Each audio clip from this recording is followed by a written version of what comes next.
Bios means life. Mimicry means imitate. Bios means life. Mimicry means imitate. Not only our planet gives us everything we need to live, but also much, much more, as we will see. As Janine Benyus said, we live on a brilliant planet surrounded by genius. She is a champion of biomimicry. Biomimicry is the imitation of nature to solve problems. But what can a leaf, a shark, a termite or a kingfisher teach us? Let's start from the beginning. Let's go back to our planet. See the light blue thin layer? That's called atmosphere. It's like a bubble of air, and our planet is surrounded by it.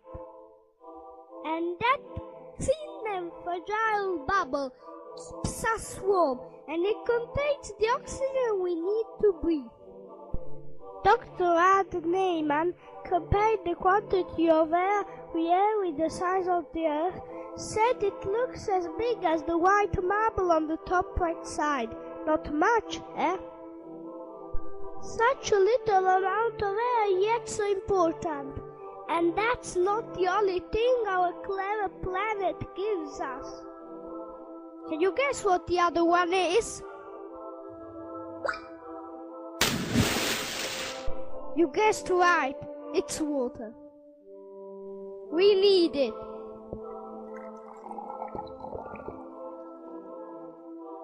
Well, all living beings need it.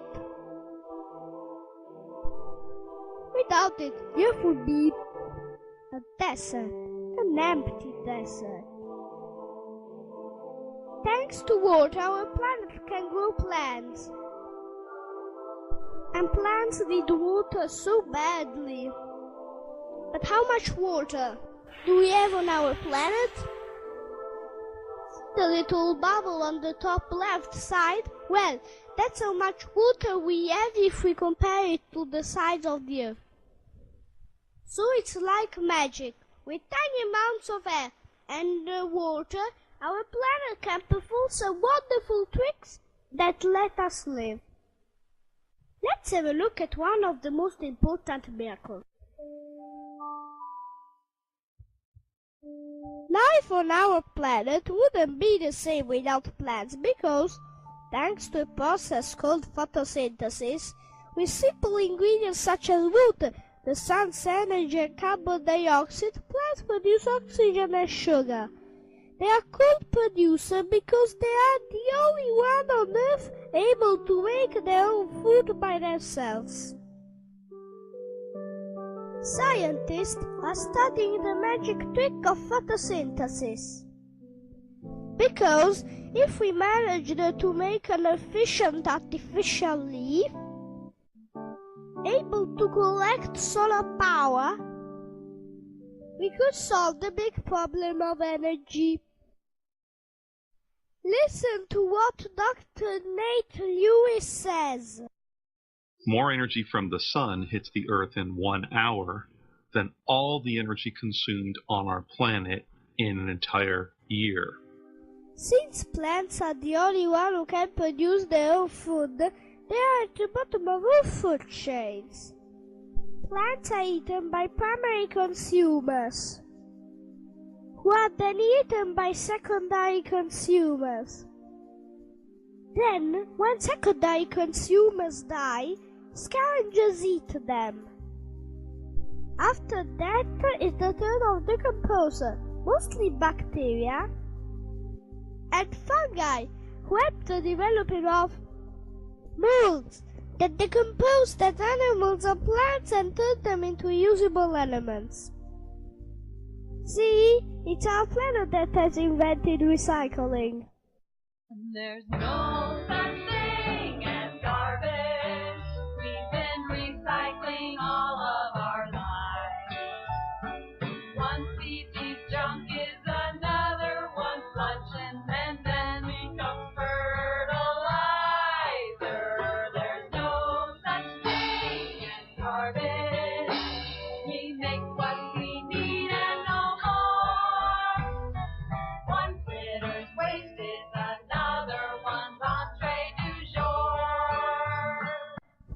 science can help us find out the solutions to many problems, such as getting fresh water from the sea like mangroves do, or pumping up water without energy.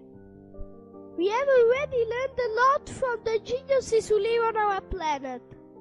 For example, we have learned how to make a shark skin-like fabric for swimming suit that reduce drag.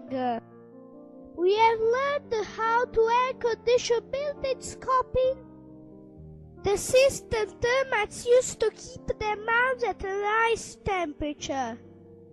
We have learned how to produce very silent fast trains, copying a kingfisher diving into water without a single splash to get his lunch. A little desert bug is teaching us how to get water from fog. It uses its bumps like magnets to collect fog